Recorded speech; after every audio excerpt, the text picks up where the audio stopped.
Hello students, I welcome you in this video. Myself Vishal Chaudhary, and today we are going to know about a very interesting chapter, and the name of that chapter is The Laburnum Top. Student ये जो chapter है ये आपके 11th class की hornbill book में है और आपकी पोइट्री सेक्शन का ये सेकंड चैप्टर है। स्टूडेंट ये बहुत ही एग्ज़ाम के व्यू पॉइंट से इम्पॉर्टेंट चैप्टर भी है, तो सबसे पहले हम इसको लाइन बाय लाइन समझेंगे चैप्टर को, और स्टूडेंट्स उसके बाद में हम डिस्कस करेंगे जो लिटरेरी डिवाइसेस हैं इस पोएम में यूज़ हुए हैं उनके बारे में। तो चलिए स्टूडेंट्स इसको शुरू करते हैं।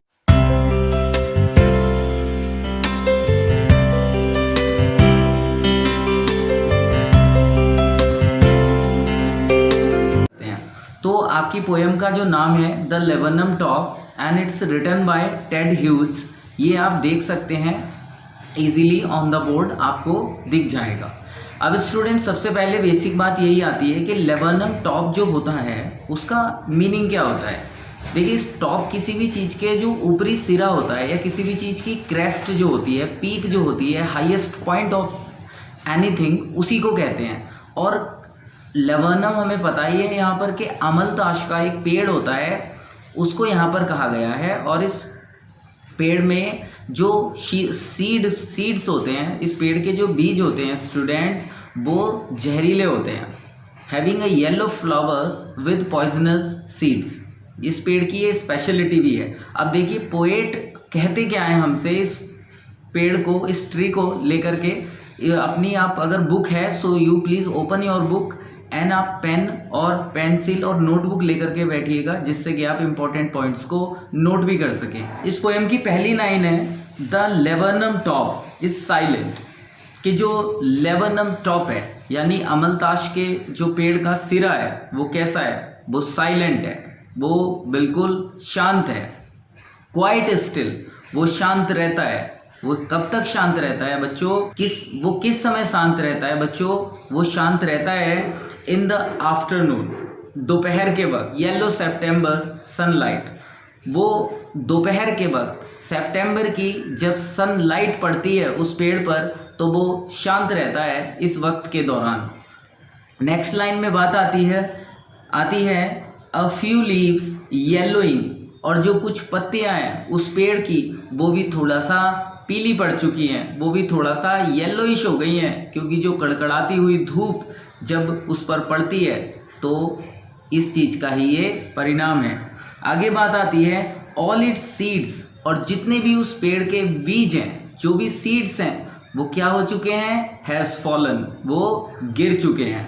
आगे बात आती है स्टूडेंट, और ऐसा कब तक रहता है, वो पेड़ कब तक शांत रहता है, टिल द गोल्डफिंच कम्स, जब तक कि गोल्डफिंच जो एक पक्षी होता है वो नहीं आ जाती। एक चिड़िया होती है गोल्डफिंच नाम की, तो जब तक वो चिड़िया नहीं आ जाती है तब तक ये पेड़ शांत रहता है। लेकिन उसके आने से क्या होता है कि जो इस पेड़ की साइलेंस है वो अब्रप्ट हो जाती है, वो भंग हो जाती है।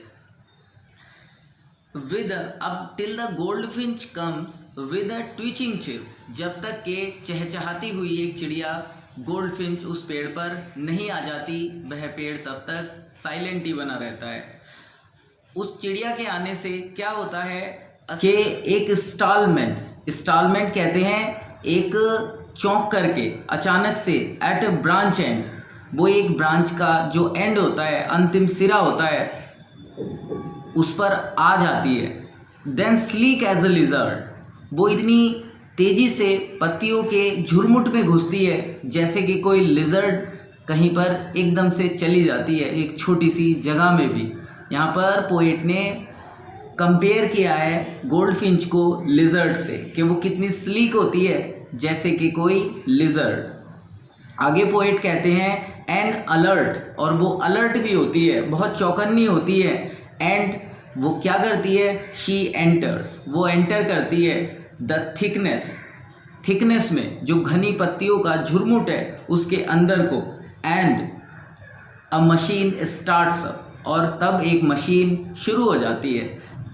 वो हलचल थी ऑफ चिटरिंग्स, चहचहाहट की, नन्ही नन्ही बच्चों की आवाज़ों की, एंड ट्रिमर, और फड़फड़ाहट थी ऑफ विंग्स, पंखों की, and trillings, the whole tree, जो पूरा पेड़ था, ट्रम्बल्स, वो ट्रम्बल करने लगा, थरथराने लगा, एंड थ्रिल्स, थ्रिल होने लगा वो पूरा पेड़ ही।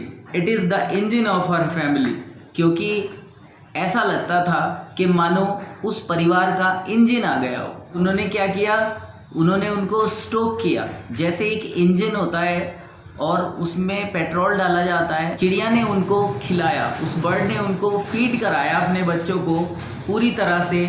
Then to a branch and showing her bad face identity mask, तो और तब उछल करके एक ब्रांच एंड पर जाकर बैठ गई और अपने चेहरे को एक पहचान के रूप में उजागर किया, उसको दिखाया। देन तब with eerie detail, then with eerie delicate whistle, तब एक अजीब सी, एक भयानक सी, थोड़ी विचित्र सी सीटी के साथ, आवाज़ के साथ में चिरपिंग और विस्परिंग करते हुए she launches away towards the infinite, उस चिड़िया ने दोबारा उड़ना शुरू कर दिया इनफाइनाइट की ओर को। The laburnum subsides to empty, और ये जो पेड़ था लेबरनम का, ये दोबारा से शांति रह गया। ब्यूटीफुल पोएम है टेड ह्यूज ने जो लिखी है। अब चलिए स्टूडेंट्स, हम जानते हैं कि जो पोएटिक डिवाइसेस इसमें यूज़ हुए हैं। स्टूडेंट बहुत ही इंटरेस्टिंग है, आप बने रहना इस वीडियो पर और इसको लास्ट तक देखना, और 2-3 मिनट की है, आपको ये चीज़ें क्लियर हो जाएंगी, क्योंकि एग्जाम में कई बार इन पर फिगर ऑफ स्पीच या पोएटिक डिवाइस, लिटरेरी डिवाइस पर क्वेश्चंस बनते हैं। चलिए इनको देखते हैं। यहाँ पर स्टूडेंट्स बात आती है, हम बात कर रहे हैं पोएटिक डिवाइस की। तो स्टूडेंट सबसे पहला जो पोएटिक डिवाइस इस पोएम में यूज हुआ है वो हुआ है एलिट्रेशन। एलिट्रेशन स्टूडेंट्स क्या होता है? एलिट्रेशन स्टूडेंट होता है repetition of a consonant sound of at the beginning of 2 और मोर कॉन्जिक्यूटिव वर्ड, कि यानी किसी कॉन्सोनेंट साउंड की जब 2 या 2 से अधिक शब्दों में लगातार आए, 2 या 2 से अधिक शब्दों में एक साथ उच्चारण हुआ हो। जैसे एग्जाम्पल से देखिए, हम यहां पर इसको देख लेते हैं एग्जाम्पल से। जैसे सितंबर, सनलाइट, ठीक है स्टूडेंट। जैसे सितंबर, सनलाइट, तो यहां पर एस साउंड की रेपिटेशन हुई है, और एस क्या है स्टूडेंट्स? हमारा एस एक कॉन्सोनेंट है। इसके अलावा आप दूसरा एग्जांपल देख सकते हैं, जैसे ट्री ट्रम्बल्स, तो यहाँ पर टी क्या है? टी एक कॉन्सोनेंट है और इसकी रिपीटेशन हुई है, तो यहाँ पर एलिट्रेशन डिवाइस यूज हुआ है। इसके अलावा स्टूडेंट हम देख सकते हैं यहाँ पर एक डिवाइस यूज हुआ है, सिमली। स्टूडेंट सिमली क्या होता है? When we compare 2 things with the help of like और एज। स्टूडेंट जब हम लाइक और एज की सहायता से 2 चीज़ों को आपस में कंपेयर करते हैं, तब वहाँ पर हमारा सिमली पोएटिक डिवाइस हुआ करता है। चलिए इसको एग्जाम्पल से देखते हैं। जैसे स्लीक एज अ लिजर्ड। अब ये देखिए एज से कंपेयर हो रहा है, किस चीज को कंपेयर किया जा रहा है यहाँ पर? बर्ड को, जो हमारी चिड़िया है गोल्डफिंच, उसको कंपेयर किया जा रहा है लिजर्ड से। किसकी हेल्प से? एज की हेल्प से। तो यहाँ पर कौन सा पोएटिक डिवाइस हुआ स्टूडेंट? यहाँ पर पोएटिक डिवाइस हुआ सिमली। थर्ड पोएटिक डिवाइस की बात करते हैं। तीसरा पोएटिक डिवाइस स्टूडेंट है आपका इस पोएम में जो यूज हुआ है वो हुआ है मेटाफर। स्टूडेंट मेटाफर क्या होता है? मेटाफर होता है जब हम 2 चीज़ों को कंपेयर करते हैं बिना लाइक और एस के स्टूडेंट्स। तो यहाँ पर इसको हम एग्जाम्पल से देखते हैं, समझते हैं कि ऐसा कौन सा एग्जाम्पल है। जैसे इट इज, ये एग्जाम्पल है, it is the engine of her family.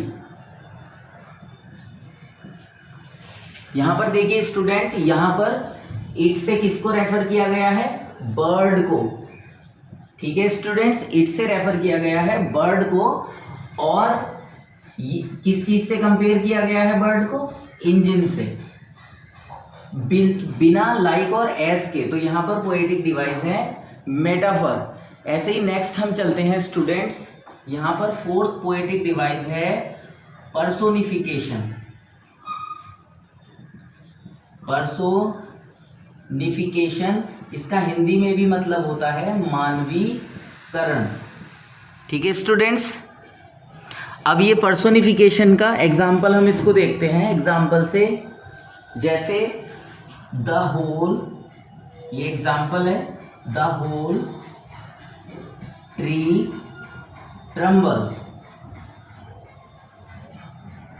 यानी बेटे यहां पर कहा गया है कि जो पूरा पेड़ है वो ट्रम्बल करने लगा, वो कांपने लगा, थरथराने लगा। लेकिन क्या कोई निर्जीव चीज थरथरा सकती है, कांप सकती है?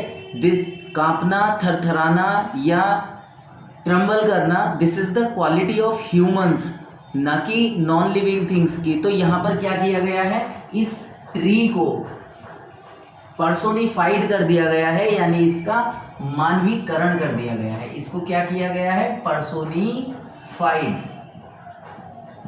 ठीक है स्टूडेंट, तो हम ये समझ सकते हैं। और एक लास्ट पोएटिक डिवाइस है जो बचा हुआ है, और वो है हमारा student transfer epithet. Student transfer epithet में क्या होता है? ट्रांसफर एपिथेट में होता है where the adverb is transfer to another noun.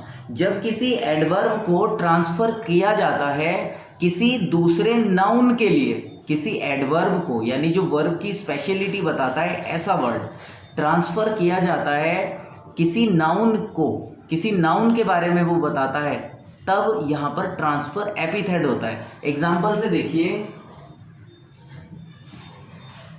जैसे हर